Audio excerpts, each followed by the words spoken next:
আসসালামু আলাইকুম। আপনারা সবাই কেমন আছেন? আশা করছি সবাই ভালো আছেন, যে যেখানে আছেন সুস্থ আছেন। আমরা আলহামদুলিল্লাহ ভালো আছি। চলে আসছি আরেকটি ভিডিও নিয়ে। আজকে বানাবো ডিমের পুডিং।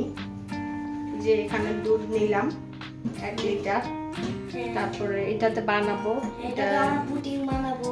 এটাতে এই যে ক্যারামেল করে নিলাম, আর এই যে এখানে 5টা ডিম নিয়ে নিলাম। আজকে 5টা ডিম দিয়ে বানাই দিব।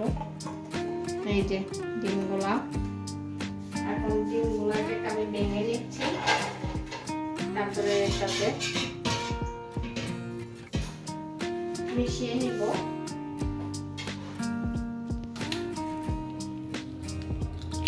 এই যে ডিমগুলো একসাথে ভেঙে নিচ্ছি।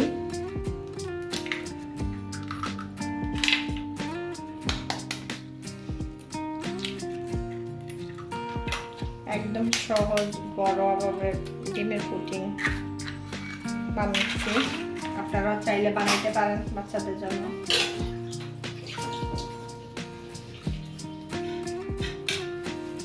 মাত্র 10 মিনিটে এরকম বড় একটা পুডিং বানাতে পারবেন।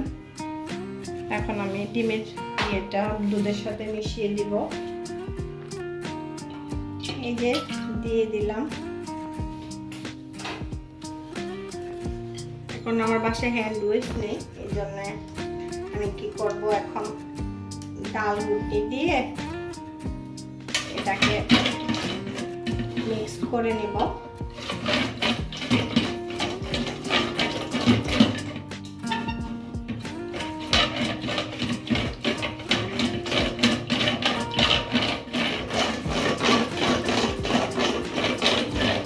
এভাবে অনেকক্ষণ দইগুলা মিশাবেন।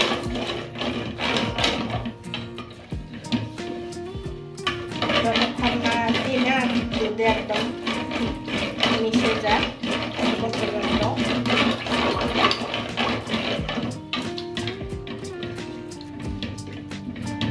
তবে দুধটা একটু গাঢ় করে নিলেন, দুধটা গাঢ় করলে পুডিংটা খেতে মজা হয়।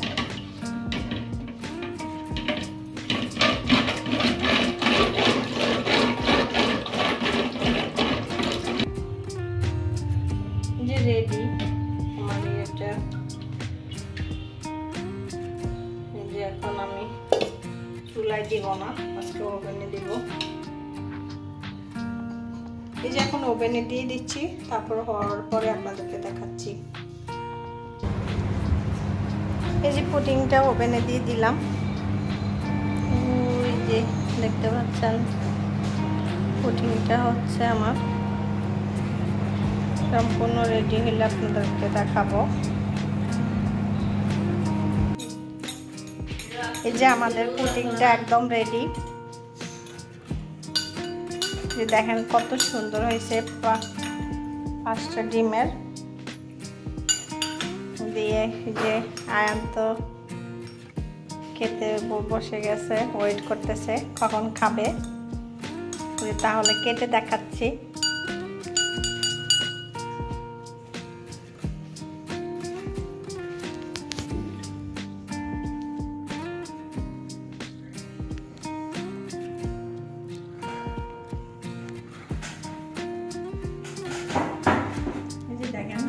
আমার স্কুলে নিয়ে যাবো কালকে পুডিং।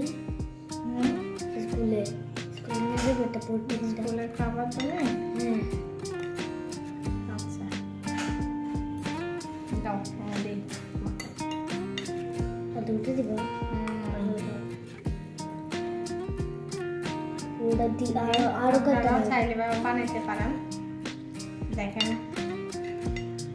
মাত্র 5টা ডিম আর 1 লিটার দুধ দিয়ে বানিয়ে ফেললাম মজাদার পুডিং। আয়ান খাবে। আয়ান বলো কেমন হয়েছে, বলো। আচ্ছা কেটে কেটে খাও বাবা। কি করো?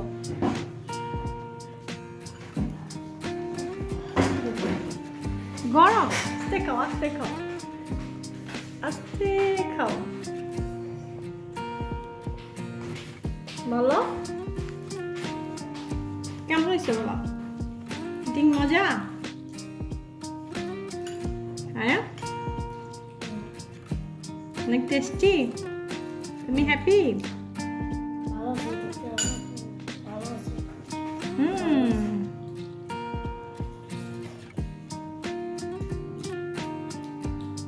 আপনারা চাইলে এভাবে বানাইতে পারেন। মজাদার টেস্টি পুডিং।